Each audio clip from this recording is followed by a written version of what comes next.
Lo que le ha pasado a Jesús le ha pasado tantas veces a la Iglesia, le ha pasado tantas veces a los santos.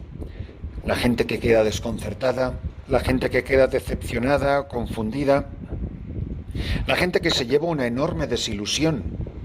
Y esto es lo que le ocurre a Jesús en este pasaje evangélico en el que él trata de hacer todo el bien que puede, pero sin embargo la gente no ve posible que esta persona sea una persona maravillosa, una persona enviada por Dios, porque no encaja en el retrato que ellos tienen de quien ellos piensan que debería de ser Jesús. Estamos en el capítulo 13, versículo 54 de San Mateo.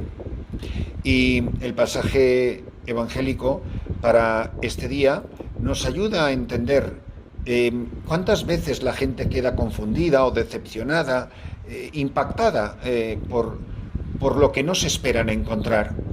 Creían que las cosas eran de otra manera. Las decepciones en la vida cristiana.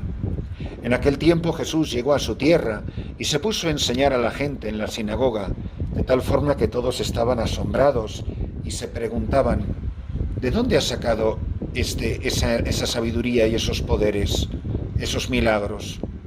¿No es el hijo del carpintero? ¿No es María su madre y no son sus hermanos Santiago, José, Simón y Judas? ¿No viven entre nosotras todas sus hermanas? ¿De dónde pues ha sacado todas estas cosas? Y se negaban a creer en él. Entonces Jesús les dijo: un profeta no es despreciado más que en su patria y en su casa, y no hizo muchos milagros allí por la incredulidad de ellos. Fijaros que Jesús viene a su gente, llega a su pueblo, llega a Nazaret y se da cuenta que es rechazado pues porque nunca han visto en él nada extraordinario. Un pueblo humilde, gente humilde, una familia humilde, sin ninguna estridencia, nada excepcional.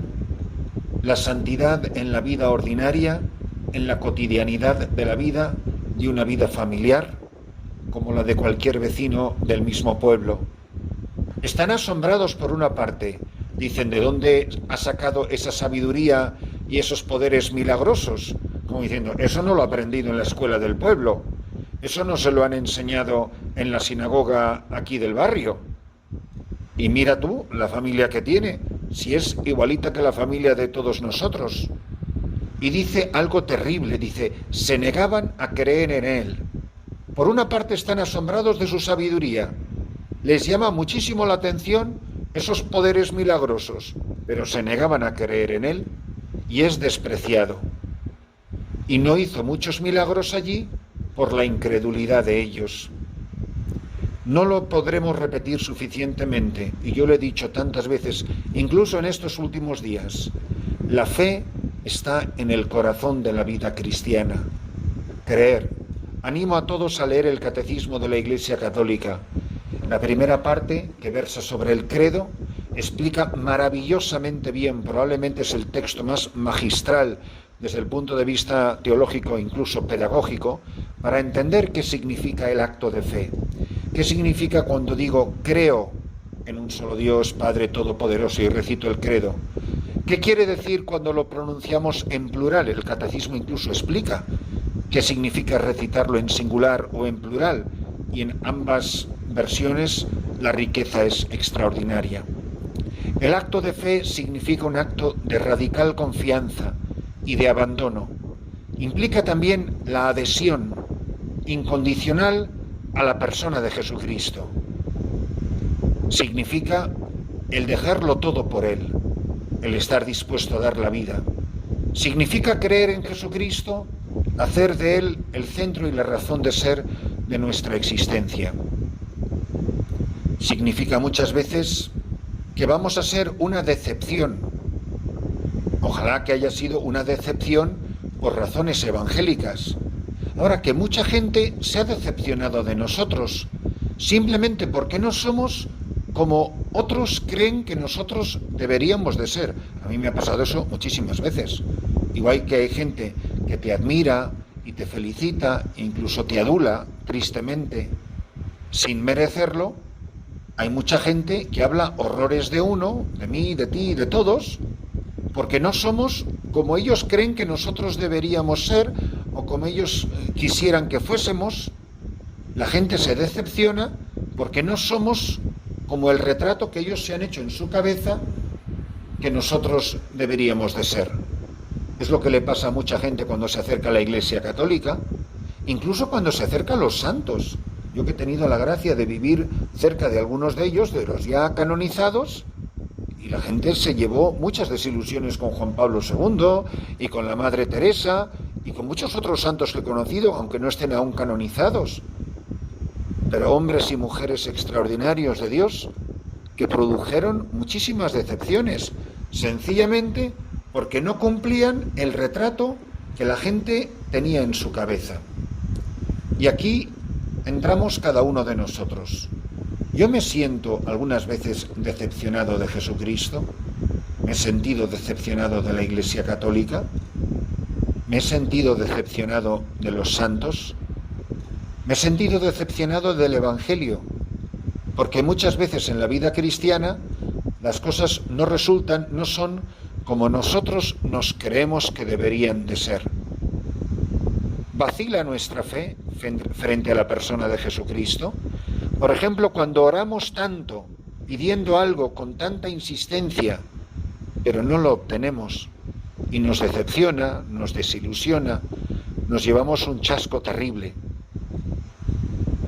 Muchas veces lo que nos molesta de Jesús es que sea tan humano, que su naturaleza humana sea verdaderamente una naturaleza humana perfecta, cuando era recién nacido, cuando era niño, cuando era joven, cuando era adolescente. Si nosotros hubiéramos tenido que escribir el guión de la redención, seguro que nadie, ningún ser humano, hubiera diseñado un guión como el que escribió el Padre para su Hijo Jesucristo. Eso de poner a Jesús en la cruz y poner en sus labios esas palabras terribles, Dios mío, ¿por qué me has abandonado? Y no resucitar bajándose de la cruz en el último instante, haciendo un gesto maravilloso de su poder y su gloria, derrotando a sus enemigos como cualquier guerrero victorioso. Eso de morir como un malhechor en la cruz, no solo es que sea decepcionante para nosotros, decepcionó a los apóstoles y decepcionó a los discípulos de Emaús. Claro, nosotros nos creíamos que él era el Mesías, que iba a restaurar Israel, que iba a venir como Superman y como Batman y como Capitán América a destruir a los enemigos y a hacer triunfar el reino de Dios por el poder, la gloria y la espada. Pero ya van 3 días y se acaba nuestra esperanza. Nosotros nunca hubiéramos escrito un guión como el que Dios escribió para su Hijo. Y es que muchas veces, queramos reconocerlo o no, Jesucristo es enormemente decepcionante. Uno entra en la iglesia con mucho entusiasmo y se cree que la iglesia va a ser de una manera determinada y vaya desilusión que se lleva. Un muchacho entra en el seminario, se ordena sacerdote y luego se da cuenta el panorama que hay en el clero y menuda decepción se lleva. Cuántas religiosas que entraron con tanta alegría y con tanto gozo y con tanto entusiasmo en la vida religiosa, dice, guau, y ahora, después de todos estos años, ¿esto es lo que era la vida religiosa? Pues vaya desilusión. Y no hizo allí muchos milagros por su incredulidad, por su falta de fe. ¿Qué nos pasa? Que la iglesia sea como sea, el sacerdocio sea como sea, el matrimonio sea como sea, o la vida religiosa sea como sea, aquí de lo que se trata es de este acto de fe, este acto de abandono, el acoger a Jesucristo en nuestra vida, tal como Él es, tal como se presenta. Y dichoso quien no se escandalice de mí, dice en otro pasaje.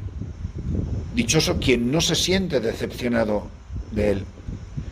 Cuando Jesús iba de triunfo en triunfo, de milagro en milagro, cuando multiplicaba panes y peces y le seguían miles de personas, uno quería estar a su derecha y otro a la izquierda.